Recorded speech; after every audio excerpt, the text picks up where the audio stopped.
नमस्कार, प्रतिभा रेसिपीमध्ये तुमच्या सर्वांचे स्वागत आहे। तर आज मी नाश्त्यासाठी एक अगदी वेगळी रेसिपी बनवलेली आहे।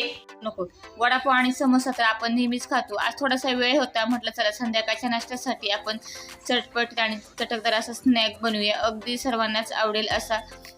तर अगोदर आपण काही कुड्या बटाट्याची भाजी बनवून घेऊया। तर मी काय केले, 3 बटाटे घेतले, तर थोडेसे मोठे होते म्हणून मी 2 भाग केले आणि कुकरला मी घेतलेले आहे मीडियम गॅसवरती 3 शिट्ट्या आणि पूर्णपणे थंड होऊन दिलेले आहे। 2 कांदे उभे चिरून घेतलेले आहे, सोललेला लसूण घेतलेला आहे, आलं घेतलेलं आहे इथे आणि ह्या मी घेतलेल्या आहे 5 हिरव्या मिरच्या। आता हे थोडंसं तिखट असतात आणि थोडीशी कोथिंबीर। आता आपल्याला काय करायचं आहे, लसूण आलं आणि ही हिरवी मिरची जी आहे याची आपल्याला पेस्ट बनवून घ्यायची आहे।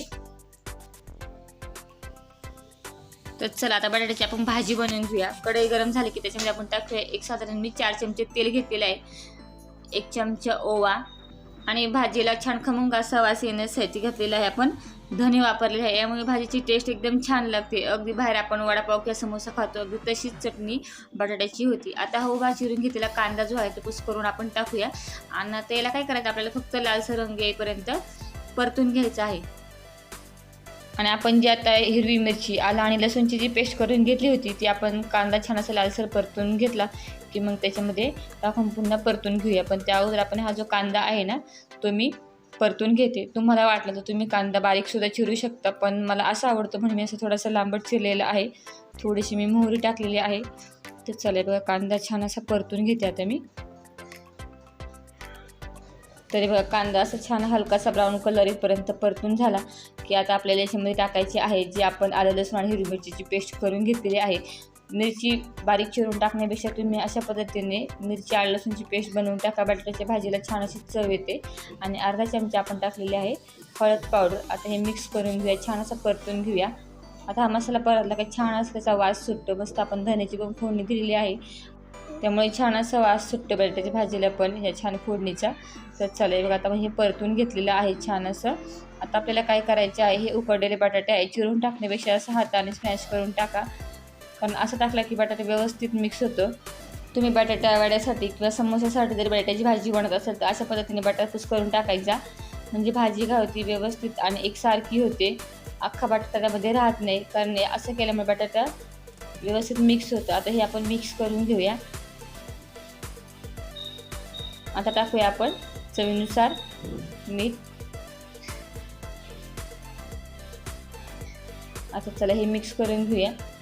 आणि जेव्हा आपण बटाटा वडा असेल किंवा समोस्यासाठी बटाट्याची भाजी बनवतो तेव्हा आहे ना काय करायचं, बटाटे उकडलं ते पूर्णपणे काय करायचे थंड होऊन द्यायचे, मगच त्याची भाजी बनवायची, म्हणजे बटाट्याची भाजी चिकट होत नाही, व्यवस्थित होते। कारण आपण जर गरम असताना बटाटे सोडून त्याची जर भाजी बनवली तर भाजी चिकट होते, त्यामुळे काय करायचे पूर्णपणे थंड होऊन द्यायची आणि मग भाजी बनवून घ्यायची। तर चला आता हे मिक्स करून घ्यायची। आता ही भाजी जवळ झालेली आहे, थोडीशी मी बारीक कोथिंबीर चिरलेली टाकते आणि पुन्हा आपण मिक्स करून घेऊया आता हे। तर चला आता भाजी ही झालेली आहे जवळजवळ बटाट्याची, हे बघा पाहू शकता। आता गॅस करूया बंद आणि आता आपल्याला काय करायचं, ही भाजी जी आहे ना पूर्णपणे थंड होऊन द्यायची आहे, मगच आपण याचा मस्त असं चटपटीत तुम्हाला मी नाश्ता बनवून दाखवणार आहे। तर चला आता भाजी तर झालेली आहे, आता पीठ मळून घेऊया। आता मी हा पाव किलो मैदा घेतलेला आहे, तर मैदा अगोदर मी चाळून घेते। 2 चमचे त्याच्यामध्ये टाकूया आपण हे घेतलेलं आहे बेसन पीठ, कारण पीठ मळताना त्याच्यामध्ये 2 चमचे बेसन पीठ टाकलं की ते आवरण जे आहे ते छान खुसखुशीत होतं। आणि कडकडीत मी काय केलं आहे, 3 चमचे तेल गरम करून घेतलेलं आहे, कारण बेसन पीठ आणि गरम केलेलं तेल टाकलं की कोणताही पदार्थ छान खुसखुशीत होतं। मग त्याही टाकूया आपण अर्धा चमचा मीठ। आता आपल्याला ह्या पिठामध्ये टाकायचं आहे गरम करून घेतलेलं तेल, 2 चमचे आपण तेल टाकलेलं आहे।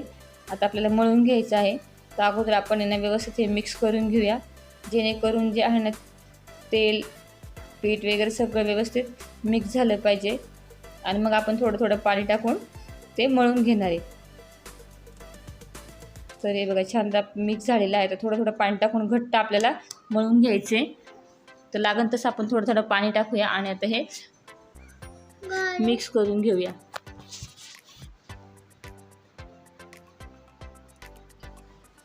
तर पाहू शकता आता आपलं पीठ जे आहे ना ते मळून झालेलं आहे। आता भिजण्यासाठी आपल्याला 10 मिनिटं ठेवायचं। तर पीठ आता भिजलेलं आहे, तर आता आपल्याला काय करायचं आहे, हे 2 चमचे आपण घेऊया कॉर्नफ्लॉवर, अजून मी अर्धा चमचा घेते आणि याच्यामध्ये आपण मी काय केलं आहे, तूप आहे. तर तूप काय झालं, थंड वातावरण असल्यामुळे थिजलं होतं. थोडंसं मी हलकंसं गरम करून घेतले आणि हे मिक्स करून घ्यायचं आपल्याला. हे बॅटर व्यवस्थित असं मिक्स करून घ्यायचे, जेणेकरून कॉर्नफ्लॉवर आणि तूप जे आहे ना व्यवस्थित मिक्स झालं पाहिजे. तर इकडे आपलं पीठ पण आपलं छान भिजलेलं आहे. आता आपण त्याचे एकसमान सारखे गोळे करून घेऊया. जसं आपण चपातीसाठी गोळा करून घेतो अगदी त्याचप्रमाणे आपण हे एक एक करून गोळे बनवून घेऊया. आणि मग आपल्याला चपातीप्रमाणे ते एक एक करून लाटून घ्यायचं. थोडंसं पीठ लावले आणि जशी आपण चपाती लाटतो म्हणजे पोळी लाटतो अगदी त्याचप्रमाणे आपल्याला हे लाटून घ्यायचे सगळ्या. आपण पाव किलो मैदा घेतला होता, आता पाव किलोमध्ये हे जवळजवळ 6 उंडे झालेले आहे. तर हे बघा चपातीप्रमाणे आपण हे लाटून घेतलेले आहे.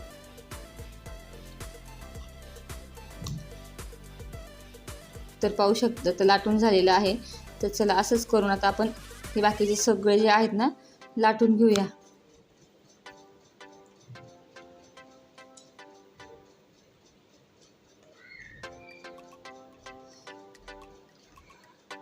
तर हे बघा आता हे मी लाटून घेतलेलं आहे. तर अशाच पद्धतीने आपण सगळे हे लाटून घेतलेलं आहे. आता हे बघा हे आपलं बॅटर पण तयार आहे. आता एक पोळी घ्यायची. आता त्याला हे जे आपण कॉर्नफ्लॉवर आणि तुपाचं बॅटर केलेलं आहे ते लावून घ्यायचं. ह्या बॅटरमुळे काय होतं की जेव्हा आपण एखादा पदार्थ बनवतो त्याला छान अशा लेयर्स सुटतात. आता त्याच्यावर दुसरी आपण ही पोळी ठेवणार आहे. तर मग पोळी ठेवताना पण अशा मध्ये घडी पडता कामा नये आणि असं त्याला पुन्हा बॅटर लावून घ्यायचं. असं आपण हे सगळ्या म्हणजे 6 पोळ्या बनवलेल्या आहेत. ते 6ही पोळ्यांना असं वरतून बॅटर लावणार आहे. तर हे बघा आता 6ही आपण ठेवून घेतलेले आहे आणि त्याला वरती बॅटर लावलेलं आहे. तर ही शेवटची आहे. तर त्याला हे उरलेलं आपण लावून घेऊया. आणि जशी आपण आळूवडी करतो अगदी त्याचप्रमाणे आता हे आपल्याला फोल्ड करायचं आहे. मध्ये हवा राहता कामा नये. पॅक असा हा रोल पकडायचा आहे आणि मग असं रोल बनवून घ्यायचं आहे. तर बघा रोल करून झाला की पुन्हा आपण काय करूया, हाताने पुन्हा असा लांबट करून घेऊया, जेणेकरून आता आपण जे बॅटर लावलेलं आहे ना कॉर्नफ्लॉवर आणि तुपाचं ते सगळीकडे व्यवस्थित म्हणजे पसरलं जातं. आणि जर त्याच्यामध्ये हवा असेल ते हवा पूर्ण निघून जाते. तर मग असं रोल करून घ्यायचा जेणेकरून सगळीकडे व्यवस्थित लागलं गेलं पाहिजे. तर झालेलं आहे. आता सुरीच्या साहाय्याने आपण कट करून घेऊया. तर हे बघा ज्या साईजचे तुम्हाला बनवायचे आहेत त्या साईजने तुम्ही कट करू शकता. तर मी अशा साईजचे कट करून घेतलेले आहे. तर चला तरी बघा पाहू शकता आता हे सगळे कट करून झालेलं आहे. आता आपलं एक एक करून हे लाटायचं आहे. आता लाटताना पण कसं लाटायचं हे सुद्धा मी तुम्हाला सांगते. तर पाहू शकता मस्त अशा वरती लेअर दिसतात. हे बघा तर चला आता लाटताना काय करायचं, एक घेतलं की हे बघा अशा वरच्या साईडने बोटाने प्रेस करायचं अशा पद्धतीने, म्हणजे लेयर्स जे आहे त्या बाजूच्या साईडने निघतात. आणि लाटताना पण आहे ना दोन्ही साईडने न लाटता एकाच साईडने लाटतात. ज्या साईडने तुम्हाला लेयर्स दिसतात त्या साईडने लाटायचं नाही. त्याची प्लेन बाजू आहे त्या साईडने असं लाटायचं आहे आणि एकाच साईडने लाटायचं, दोन्ही साईडने लाटायचं नाही. आणि अलगद हाताने आता आपण लाटून घेऊया. आता जशी चपाती असते ना त्याचप्रमाणे आपल्याला हे लाटून घ्यायचे, म्हणजे जास्त जाडही नाही आणि पातळ नाही.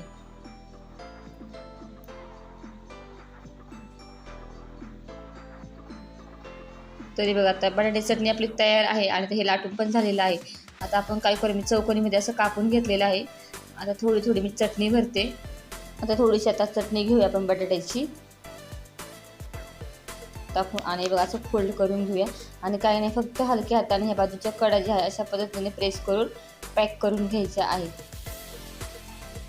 तर हे बघा असं मस्त पॉकेटसारखा आपण याचा आकार बनवलेला आहे. अगदी संध्याकाळच्या स्नॅक्ससाठी मस्त चटपटीत आहे. कारण वडापाव आणि समोसा आपण नेहमीच खातो आणि थोडंसं नाश्त्यासाठी वेगळं काही करायला आपल्याला सुद्धा आवडतं. चला दुसरे घेतलेलं आहे. ते बघा बोटाने असं प्रेस करायचं जी बाजू सपाट आहे तिने, आणि लाटताना पण त्याच साईडने लाटायचं. थोडंसं मी ना पीठ घेऊन लाटते. दोन्ही साईडने लाटायचं नाही, मग सांगितल्याप्रमाणे एकाच साईडने आपण हे लाटणार आहोत. म्हणजे त्याच्या ज्या लेयर्स आहेत ना त्या व्यवस्थित छान सुटतात तेलामध्ये तळल्यानंतर. तर चला आता हे मी लाटून घेते. लाटल्यानंतर हे बाजूचं जे आहे ना वाकडं तिकडे मी कापून घेतलेलं आहे आणि त्याचा असा चौकोन करून घेतलेला आहे. बाजूचं आपण काढून घेऊया.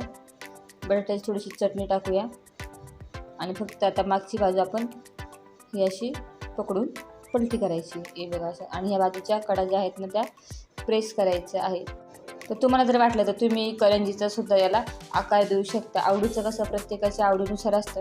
तर चला तर ह्या तीनही बाजू मी अशा बंद करून घेतलेल्या आहे आणि आपल्या याला जो आकार आहे आपण तसं पॉकेटसारखा दिलेला आहे.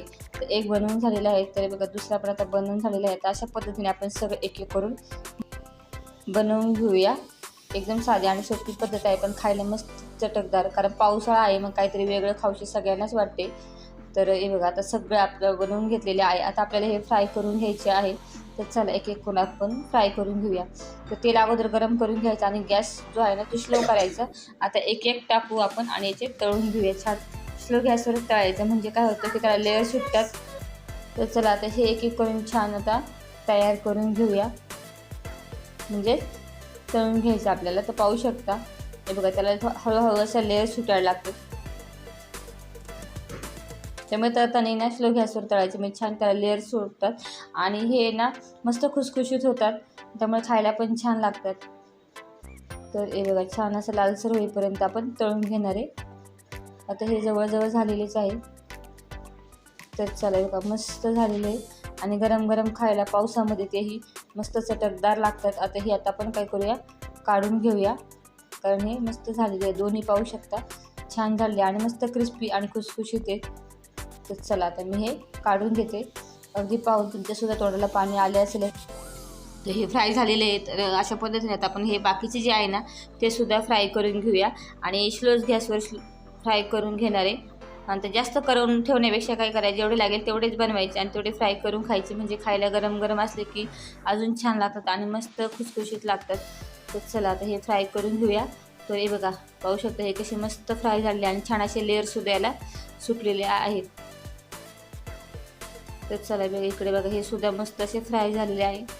तर हे आपण काढून घेऊया, मस्त पॉकेटसारखे दिसतात. आता बाकीचे पण आपण असेच फ्राय करून घेऊया. तर चला आता मस्त आपला हा स्नॅक संध्याकाळसाठी तयार झालेला आहे. तुम्हाला सुद्धा असं स्नॅक खायला आवडेल का, नक्की कमेंट करून सांगा. तर पाहू शकता आणि एकदम छान खुसखुशीत झालेले आहे. मस्त मिरची तळून घेतलेली आहे. एक तोडून दाखवते बघा, भरपूर अशी चटणीसुद्धा त्यामध्ये आहे आणि आता मी चिंचेची चटणी बनवलेली आहे. चिंचेची चटणीसोबत अजूनच छान लागतील.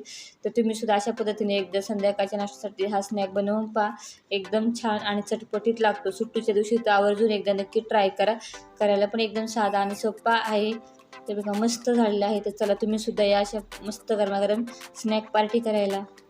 रेसिपी पाहण्यासाठी तुम्ही देखील प्रतिभा रेसिपी यूट्यूब चॅनलला सबस्क्राईब करा आणि ही रेसिपी तुम्हाला कशी वाटली कमेंट करून नक्की सांगा. व्हिडिओला लाईक आणि शेअर करायला विसरू नका. धन्यवाद.